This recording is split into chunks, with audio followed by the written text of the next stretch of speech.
Good morning বন্ধুরা, রান্নার রহস্যে জানাই সকলকে স্বাগত। আর একই স্বাদের রেসিপি প্রতিদিন নয়, হাজারেরও বেশি নতুনত্ব স্বাদের রেসিপি নিয়ে চলে এসেছি রান্নার রহস্যে। আর আজকে আপনাদের সাথে শেয়ার করে নিচ্ছি একদম ভিন্ন পদ্ধতিতে পনির মাখানি রেসিপিটা। তো চলুন বন্ধুরা, আর দেরি না করে এই টেস্টি পনির মাখানি একদম ভিন্ন পদ্ধতিতে আমি কিভাবে রেডি করছি এবার চটপট দেখে নেওয়া যাক।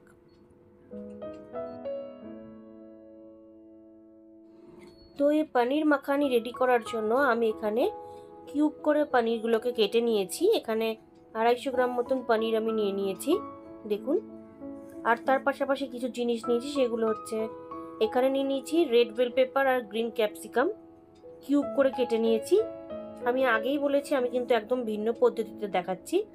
এখানে পেঁয়াজ বাটা, আদা রসুন বাটা, গোটা গরম মশলা নিয়েছি জুলিয়ান করে কেটে আদা, লঙ্কা নিয়ে নিয়েছি, এখানে নিয়েছি দই, এখানে রয়েছে ফ্রেশ ক্রিম, এখানে জিরে গুঁড়ো, গোলমরিচ গুঁড়ো, কাসুরি মেথি, চিলি ফ্লেক্স, ধনে গুঁড়ো আর গরম মশলার গুঁড়ো নিয়ে নিয়েছি।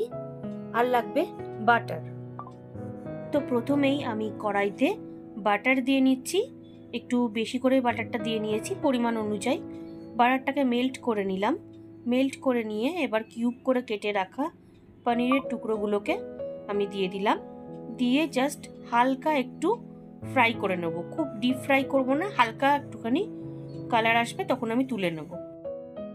আপনারা দেখুন আমি কিন্তু পনিরগুলোকে ওই 3 থেকে 4 মিনিট একটু ফ্রাই করে নিয়েছি। এবার পনিরগুলোকে আমি তুলে নিচ্ছি। আর বন্ধুরা, আমি কিন্তু রান্নাটা অয়েল আর বাটার মিক্সড করে করছি। তো দেখুন পনিরগুলো তুলে নেওয়ার পরে প্যানে আরও কিছুটা আমি বাটার দিয়ে দিলাম। তার সাথে সাথে আমি ওই 2 টেবিল স্পুন একটু রাইস ব্র্যান অয়েল দিয়ে নিলাম। আমি রান্নায় কিন্তু রাইস ব্র্যান অয়েলটাই ইউজ করি। তো দেখুন আমি ভালো করে এবার তেল আর বাটারটাকে মিক্সড করে নিচ্ছি। তো অয়েল আর বাটারটাকে মিক্সড করে নেওয়ার পরে আমি দিয়ে দিচ্ছি দারচিনি, এলাচ আর লবঙ্গ ফোড়ন হিসাবে। ফোড়নটা দিয়ে 1 সেকেন্ড মতন একটু নেড়ে নিলাম। নেড়ে নিয়ে 2টো পেঁয়াজ বাটা আমি দিয়ে দিলাম। এবার পেঁয়াজটাকে যতক্ষণ না লাল হয়ে যাচ্ছে ততক্ষণ খুব ভালো করে আমি ফ্রাই করে নেব। প্রায় 4 থেকে 5 মিনিট ফ্রাই করার পরে কিন্তু পেঁয়াজটা দেখুন লাল হয়ে গেছে, অর্থাৎ কালার চেঞ্জ হয়ে গেছে। এইবার 1 টেবিল স্পুন আদা রসুনের পেস্ট দিয়ে দিলাম। এবার পেঁয়াজ আর আদা রসুনের পেস্টটাকে ভালো করে আমি ফ্রাই করে নিচ্ছি। তো দেখুন বাটা মশলাগুলো কিন্তু আমি ভালো করে ফ্রাই করে নিয়েছি। এবার দিয়ে দিচ্ছি ড্রাই মশলা 1 টিস্পুন জিরে গুঁড়ো, 1 টিস্পুন ধনে গুঁড়ো, 1 টিস্পুন গোলমরিচের গুঁড়ো আর দিয়ে দিচ্ছি গরম মশলার গুঁড়ো পরিমাণ অনুযায়ী। আর দিয়ে দিচ্ছি চিলি ফ্লেক্স আর সামান্য লবণ, অর্থাৎ পরিমাণ অনুযায়ী লবণ। আপনারা হয়তো খেয়াল করে দেখবেন আমি কিন্তু এই রান্নাটাতে কোনো রকম হলুদ আর লঙ্কার গুঁড়ো ইউজ করছি না। আমি এখানে কালারটা ঠিক রাখার জন্য শুধুমাত্র চিলি ফ্লেক্স ইউজ করছি। প্রায় 3 থেকে 4 মিনিট আমি মশলাটাকে ভালোভাবে কষিয়ে নিয়েছি। এইবার দিয়ে দিচ্ছি ফেটিয়ে রাখা টক দই, জল ঝরানো টক দই কিন্তু এখানে ইউজ করছি। এখানে ওই 1/4 কাপ টক দই আমি দিয়ে দিয়েছি। আর গ্যাসের সিমটাকে কিন্তু একদম লো করে দিয়েছি। তো এবার দইটাকে ভালোভাবে মশলার সঙ্গে আমি মিশিয়ে নিচ্ছি। আর দইয়ের বাটি ধোয়া সামান্য একটু জলও আমি অ্যাড করে দিচ্ছি। দিয়ে এবার সমস্ত মশলা ভালো করে মিশিয়ে নিচ্ছি। আর ফ্লেমটাকেও আমি এবার সামান্য একটু বাড়িয়ে দিয়েছি। আমি এবার 2-3 মিনিটের জন্য একটু চাপা দিয়ে দিলাম। 2-3 মিনিট হয়ে গেছে, এবার আমি চেক করে নিচ্ছি। আপনারা দেখুন গ্রেভিটা কিন্তু একদম রেডি হয়ে গেছে। আর আমি একটুখানি মিশিয়ে নিলাম। আর তার পাশাপাশি ওই 1/4 কাপ মতন একটু জল দিয়ে দিলাম। দিয়ে আবারও ভালোভাবে আমি মিশিয়ে নিচ্ছি। তো বন্ধুরা দেখুন গ্রেভিটা একদম রেডি হয়ে গেছে। এইবার ভেজে রাখা পনিরের স্লাইসগুলো আমি দিয়ে দিচ্ছি। আর এই ধরনের নতুনত্ব পনিরের রেসিপি কিন্তু আমার চ্যানেল পেজে অনেক আছে। আপনারা আমার চ্যানেল পেজ ভিজিট করলেই কিন্তু সেখান থেকে দেখে নিতে পারবেন। তো পনিরটাকে ভালো করে মিশিয়ে নেওয়ার পরে আমি 1 টেবিল স্পুন ড্রাই রোস্ট করে নেওয়া কাসুরি মেথি দিয়ে দিলাম। কাসুরি মেথি দেওয়াতে কি হবে, রান্নায় একটা আলাদা ফ্লেভার আসবে আর খেতেও খুব সুন্দর লাগবে। তো ভালো করে আমি মিক্সড করে নিচ্ছি। এইবার আমি ওপর থেকে দিয়ে দেবো ফ্রেশ ক্রিম। ফ্রেশ ক্রিমটা ভালো করে আমি মিক্সড করে রেখেছি একটুখানি। তো তো এবার ফ্রেশ ক্রিমটা দিয়ে দিচ্ছি। আপনাদের কাছে যদি ফ্রেশ ক্রিম না থাকে তাহলে আপনারা এটা স্কিপ করতে পারেন। তো দেখুন ফ্রেশ ক্রিমটা আমি দিয়ে দিলাম। দিয়ে এবার ভালো করে ফ্রেশ ক্রিমটাকে আমি মিশিয়ে নিচ্ছি। ফ্রেশ ক্রিম দেওয়াতে কী হবে, রান্নায় একটা রিচনেস আসবে আর একটা সিল্কি টেক্সচার আসবে। তো দেখুন ভালো করে মিশিয়ে নিচ্ছি। বন্ধুরা, পনিরের এই রেসিপিটা কিন্তু আমার অলমোস্ট ডান। আপনারা দেখুন কত সুন্দর একটা হোয়াইট কালার চলে এসেছে।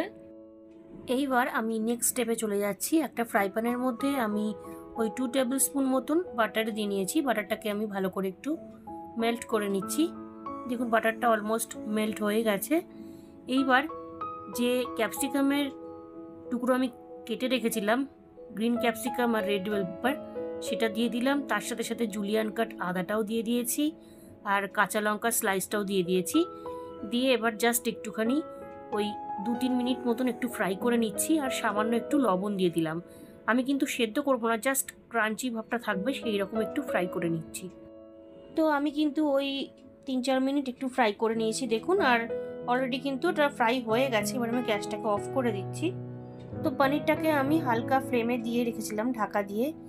এইবার আমি জাস্ট আর একবার নেড়ে নিচ্ছি। নেড়ে নিয়ে ভেজে রাখা ক্যাপসিকাম, আদা, লঙ্কার স্লাইস সব কিছু আমি দিয়ে দিচ্ছি। দেখুন কত কালারফুল লাগছে দেখতে। আর আবারও বলছি, আমি কিন্তু রান্নাটাতে এতটুকু হলুদ ইউজ করিনি। তো এবার সব কিছু ভালোভাবে একটু মিক্সড করে নিচ্ছি। এই পনির মাখানি কিন্তু আপনারা গরম গরম রুটি, পরোটা, নানের সাথে অনায়াসে আপনারা খেতে পারবেন। তো এইভাবে আমি একটু নেড়ে নিচ্ছি। বন্ধুরা, আজকের এই পনির মাখানির একদম ভিন্ন পদ্ধতিতে তৈরি রেসিপিটা আপনাদের কেমন লাগলো আমাকে কিন্তু অবশ্যই কমেন্টে দ্বারা জানাবেন। আমি আপনাদের কমেন্টের আশায় থাকবো। তো দেখুন বন্ধুরা, ভালো করে নেড়ে নিলাম। নেড়ে নিয়ে একটু চাপা দিয়ে দিচ্ছি ওই 2-3 মিনিটের জন্য। ফাইনালি 2 থেকে 3 মিনিট হয়ে গেছে। এবার আমি চেক করে নিচ্ছি। আমি কিন্তু গ্রেভিটা এইরকম রেখেছি, আপনারা চাইলে গ্রেভিটাকে একটু কম বেশি করতে পারেন। তো দেখুন ফাইনালি কিন্তু একদম ভিন্ন পদ্ধতিতে পনির মাখানি আমার রেডি হয়ে গেছে। বন্ধুরা, বাড়িতে আপনারা অবশ্যই এটা ট্রাই করে দেখতে পারেন। তো দেখুন রেসিপি আমার ডান। এবার আমি এটা গরম গরম সার্ভ করব। আজকের রেসিপি একদম ভিন্ন পদ্ধতিতে পনির মাখানি আমার রেডি। ভালো লাগলে বাড়িতে অবশ্যই ট্রাই করবেন ও টেস্টের আনন্দ নেবেন। তার পাশাপাশি লাইক, শেয়ার, কমেন্ট করতে ভুলবেন না। আর নতুন বন্ধুরা যারা এখনো পর্যন্ত আমার চ্যানেলটিকে সাবস্ক্রাইব করেননি, তারা আরও ভালো ও নতুনত্ব রেসিপির জন্য রান্নার রহস্যকে অবশ্যই সাবস্ক্রাইব করবেন। ধন্যবাদ।